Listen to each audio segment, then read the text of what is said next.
2,000 kilometers from the nearest continent, in the coldest, roughest stretch of the South Atlantic, there's a volcano with a village built on its slope. No airport has ever been built here. The terrain won't allow it. The only way in is a boat ride that takes the better part of a week, and it only leaves a handful of times a year. Roughly 250 people call this place home. This is Tristan da Cunha, the most remote inhabited island on Earth. The island was first sighted in 1506 by a Portuguese explorer named Tristan da Cunha, who never actually landed. The seas around the island were too violent even to attempt it. For nearly 3 centuries afterward, it remained essentially untouched, visited only occasionally by passing ships for fresh water. Permanent settlement didn't begin until 1816, when the British garrisoned a small military post on the island. Partly to keep an eye on the South Atlantic sea lanes, and partly, some say, to make sure no one used it as a staging point to rescue Napoleon, who was imprisoned on St. Helena, over 2,000 kilometers away.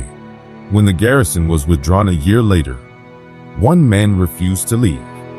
William Glass, a Scottish corporal, stayed behind with his wife and 2 children, and founded what would become the island's only settlement.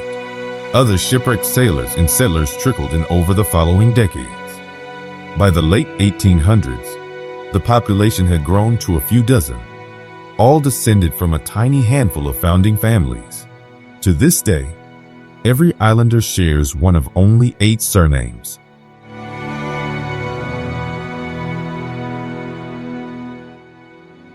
Getting to Tristan da Cunha in the 21st century isn't much easier than it was 200 years ago.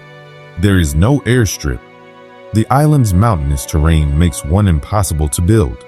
The only way in or out is by sea, usually aboard a fishing vessel or a scheduled supply ship departing from Cape Town, South Africa.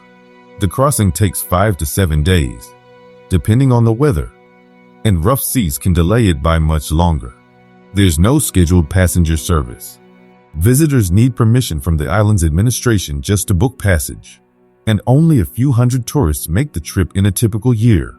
Fewer than visit some single city blocks in an afternoon. Once you're there, you're there. If the weather turns, boats can't dock for weeks. Medical evacuations, when necessary, sometimes require a warship or a passing fishing vessel to be diverted. There is no other option. Life on Tristan da Cunha runs on a rhythm shaped entirely by isolation. The island's only settlement, Edinburgh of the 7 Seas.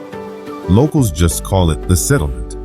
And it has 1 shop, 1 small hospital, 1 school, 1 pub, and 1 church. There's no traffic light, because there's barely any traffic. Everyone knows everyone. With a population under 300, they'd have to. The economy revolves largely around fishing, specifically the Tristan rock lobster, which is exported and considered a delicacy as far away as Japan and the United States. Islanders also keep small plots of land called patches, where they grow potatoes a short walk from the village, a tradition that stretches back generations, since importing fresh produce regularly simply isn't possible. There's no cash economy in the way most of the world understands it. Salaries are modest. Goods are limited to what the last supply ship brought. And residents plan their shopping around a ship's schedule the way most of us plan around a paycheck.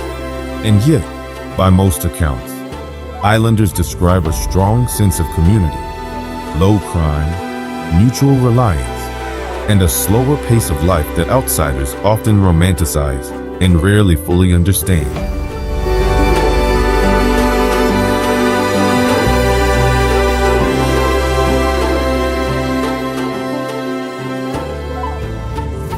In October 1961, the volcano the entire settlement is built beside did something it hadn't done in recorded memory. It erupted.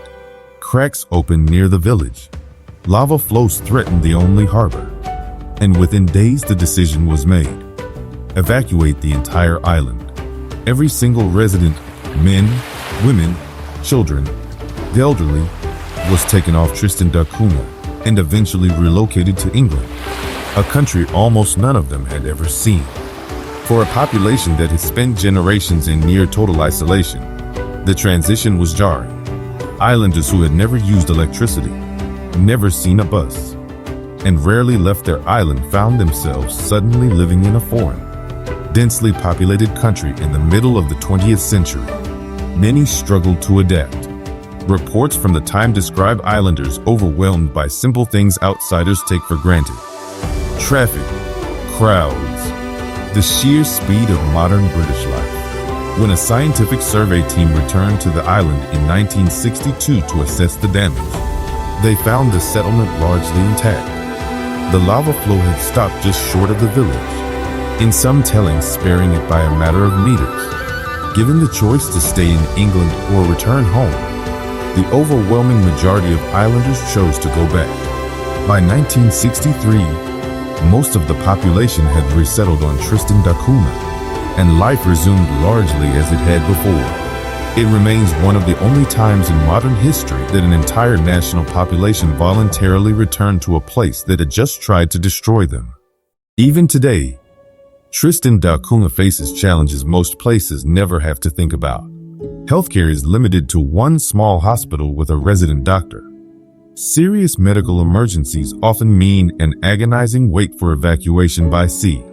Internet access, once non-existent, has slowly improved but remains slow and expensive by global standards. Climate change threatens the fishing stocks the economy depends on.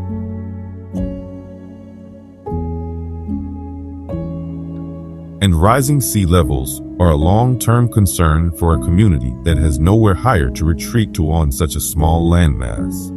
The population has also been slowly shrinking. Younger islanders sometimes leave for education or opportunity elsewhere, and not all of them return. A quiet, ongoing tension between preserving a centuries-old way of life and the pull of the wider world. And yet, the island endures.